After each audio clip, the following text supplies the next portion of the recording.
साथियों नमस्कार, मैं आपका भाई पंकज सूर्या, संस्थापक स्टूडेंट आर्मी। आज बात करेंगे आरक्षण को लेकर। कुछ सामान्य जाति के कमेंट मैंने देखे हैं कि आरक्षण की वजह से हम लोगों को आगे बढ़ने का अधिकार, आगे बढ़ने का मौका नहीं मिल रहा। जिनके नंबर कम होते हैं वो आगे बढ़ जाते हैं। देखिए, बहुत सारे साथी हमारे ऐसे हैं जिनको दिक्कत दिखाई दे रही है, पर ये अगर मैं बात करूँगा जो 15% सामान्य जाति के लोग हैं, तो उन लोगों को ये सोचना चाहिए कि ये तो अभी मात्र 75-76 सालों से समाज के बीच में आगे निकल कर आए हैं, जिसमें सरकारी जो सुख भोगने का इन लोगों ने काम किया है, वरना आप लोगों ने तो 3000 सालों से इन लोगों को जीने ही नहीं दिया था। आप सोचिए, आपके पूर्वजों ने ये हालात इन लोगों के किए हैं, आपको मात्र अभी तो 100 साल भी नहीं गुजरने दिया और आपकी ऐसी की तैसी लगने लगी। ये बड़ी दिक्कत है आप लोगों को यार। आप आरक्षण ख़त्म करना चाहते हो, शौक से कीजिए, पर उसकी कंडीशन बहुत अलग है। सुकनी जैसे लोग अभी जो है उच्च उस पर बैठे हैं, जो इन लोगों को बराबरी करने का अधिकार दे ही नहीं रहे। अभी आप समझिए, आरक्षण के होते हुए आप लोग बेईमानी करते हैं। आप लोग समझ रहे हो, बहुत जगह आप देखिए कि नाम बूझकर लोगों को नौकरी दी जाती है। बहुत सारे लोग मुझे बोलते हैं कि भाई आप ऐसे क्यों बोलते हो, वैसे क्यों बोलते हो। भैया आप लोग समझिए, उन लोगों को पानी पीने तक का अधिकार नहीं था खुलेआम, समझ गए। उन लोगों को जो है, अगर आपके सामने से निकल गए तो उन्हें झाड़ बांधने पड़ते थे, मुंह में हांडी बांधनी पड़ती थी यार, समझ गए। कितना संघर्ष किया है हमारे महापुरुषों ने इस बराबरी के लिए। आप लोग बराबरी के लायक कहाँ हो? आप लोग सोच ही नहीं सकते, बराबरी आप लोग कर ही नहीं पाते हम लोगों से। आप लोगों ने तो हमें पढ़ने तक नहीं दिया।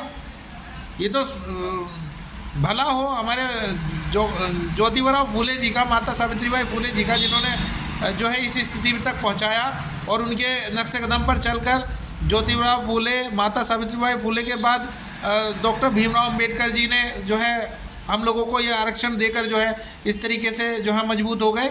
वरना आप लोग तो हमें बाकी में आज भी हमसे लैटरिन नहीं उठवाते। आज भी आप लोग जो है हमसे बिना मजदूरी दिए, बिना पैसे दिए हमसे अपने खेतों में काम कराते। रोटी सकून की नहीं मिल सकती थी। लोगों को पता नहीं कि आज भी कोई 100 साल का बुढ़ा हो हमारे बीच, हमारे समाज का, तो उसे पता है कि क्या स्थिति थी हमारे समाज की, ओबीसी SC ST की।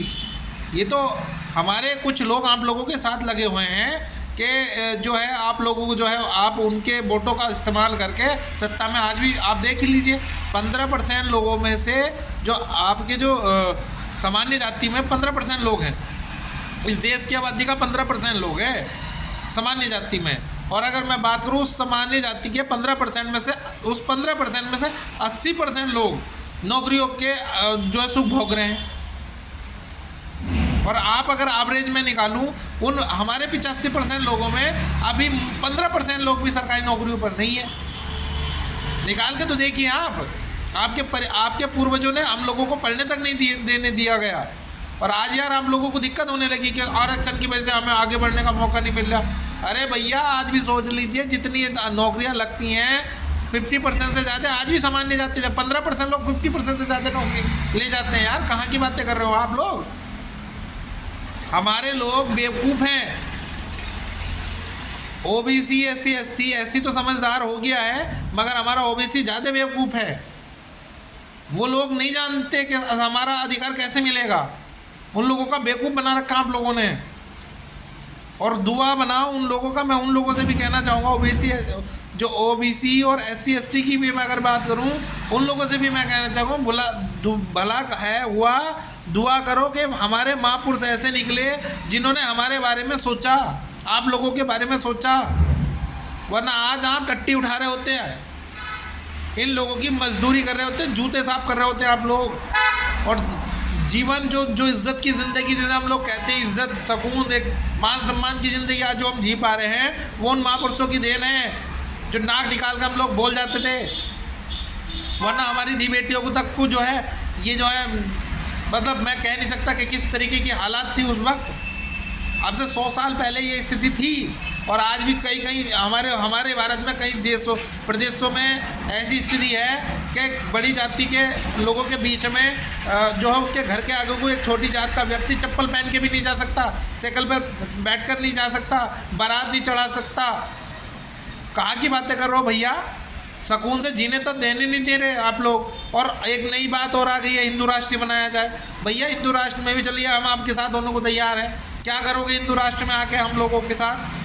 वही जो है मनुस्मृति आप लागू करोगे, उसी स्थिति से फिर से हमारे साथ वही दुर्व्यवहार हमारे साथ होगा। तो कैसे ये लोग जो भीम आर्मी जैसे लोग आपके खिलाफ क्यों ना खड़े होंगे? क्योंकि उनके पूर्वजों ने देखा है कि आपके पूर्वजों ने हमारे साथ किया क्या है।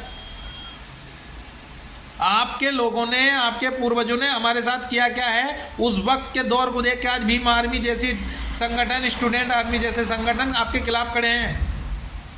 धीरेन्द्र शास्त्री को ये सबसे पहले सोचना चाहिए कि आपने एक शब्द बोला था, अछूत है भाई, अछूत है, दूर रहो, अछूत है, अछूत है। मैंने देखा था वो आप लोगों के मुंह पे अछूत शब्द है।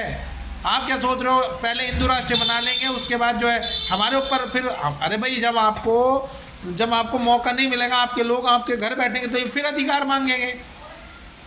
जो SC ST लोग हैं, SC है, OBC है, और ST SC OBC लोग हैं, इन समाज के लोग, जब आप हिंदू राष्ट्र बना दोगे तो आप लोग तो आज भी बहुमत में हैं हर तरीके से।